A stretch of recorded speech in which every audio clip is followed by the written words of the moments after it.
recognized for 5 May I minutes. respond very briefly to her statement?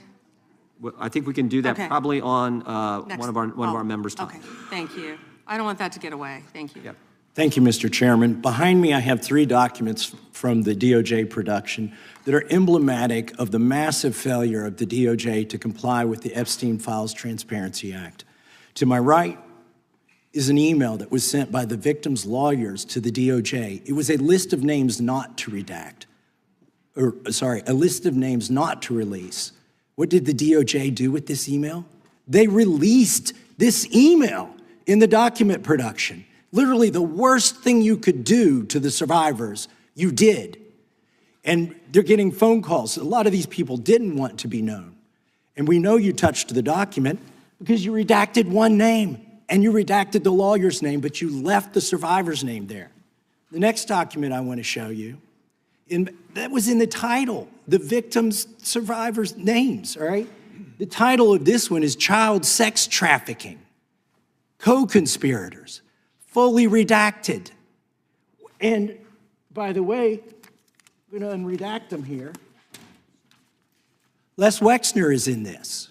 Now, your your deputy attorney general said, oh, well, he appears hundreds of times in the files, but he doesn't appear in this file until I forced you to release it, where he's listed as a co-conspirator, not to tax evasion, but to child sex trafficking. Not to prostitution, not to money laundering, child sex trafficking.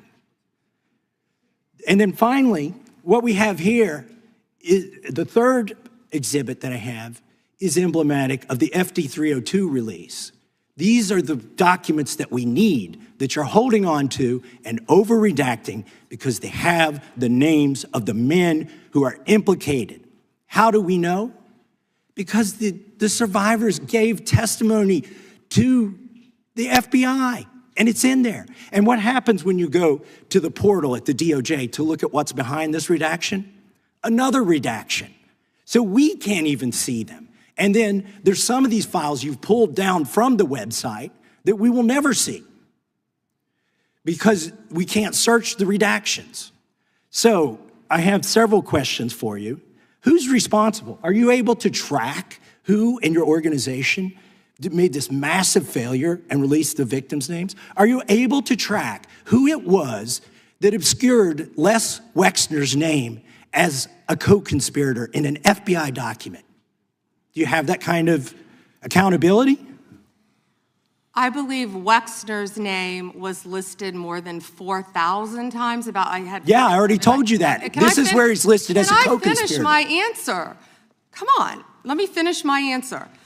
We corrected that within 40 minutes. He was already, you're acting like everybody's trying to cover up Wexner's name. Reclaiming my time. I'm going to answer this question. Reclaiming my time. Mr. Chairman. This is how this works. Can I have my time back? Mr. Chairman. The gentlelady can give her answer. The time belongs to the gentleman from All right, I'm reclaiming my time. Can I give my answer? So I'm going to put the language of the bill up on the screen. Chairman, may I give my answer on that? It's a political joke, and I need to give my answer on that. A routine congressional hearing turned into one of the most intense confrontations yet over the handling of the Epstein files. Representative Thomas Massie accused the Department of Justice of mishandling sensitive records, improperly releasing victim information, and over-redacting investigative documents. Attorney General Pam Bondi strongly rejected the accusations, leading to a dramatic exchange filled with interruptions, procedural disputes, and sharp political attacks. We'll let the Attorney General respond, and then the gentleman can move to his next question. It's my time. Within 40 minutes, you asked me a question. Within 40 minutes, Wexner's name was added back. Within 40 minutes of me catching you red-handed. There was one redaction out of over 4,700, and we invited you in. This guy has Trump derangement syndrome. He needs to get. You're a failed politician. Gentlemen, you need to watch the video. Mr. Chairman, please restore his time and remind the witness of the rules here. There is no credible information. None. If there were, I would bring the case yesterday that he trafficked to other individuals. Is that your position as well? My position is any victim who comes forward, of course, we would love to hear from them. 1-800-CALL-FBI. Did you ask Merrick Garland that the last 4 years? Did you talk about Epstein? I'm reclaiming my time. I'm glad you're asking about Merrick Garland. You don't get to reclaim time this is bigger than Watergate. When I don't answer a question the way you want. This goes over 4 administrations. You don't have to go back to Biden. Let's go back to Obama. Let's go back to George Bush. This cover-up spans decades, and you are responsible for this portion of it. And that's now, where the I want to know, at what point did the FBI and the DOJ decide that Lex Wessner was not a co-conspirator? Because our Epstein Files Transparency Act requires you, please put it back on the screen, please, to release the internal decision about whether to prosecute him or not, and it's not in the files, and it's not in the files for any of these other men. Time of the gentleman has expired. May she answer? And he's a hypocrite because he voted against the ban that we were talking about on deep fake AI porn. Only 2 people voted against it, and you were one of them, hypocrite. The gentleman's time has expired. She didn't answer the question.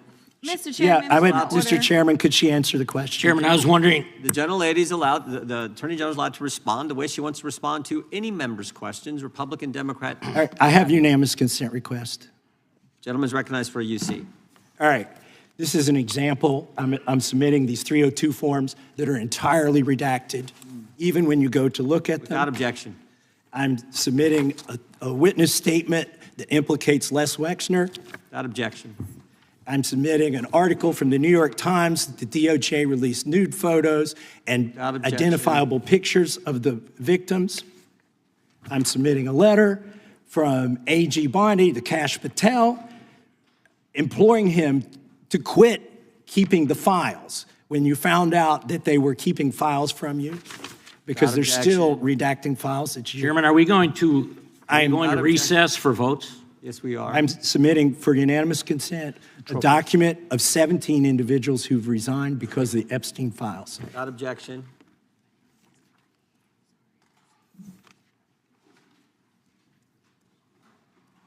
Just want to check on how much time we have left in votes, but one thing I've learned here of late that they'll wait on us. How much time do we have? Oh, they just called. Okay. The chair now recognizes. Please, don't forget to like, comment and hit the subscribers button for more political updates.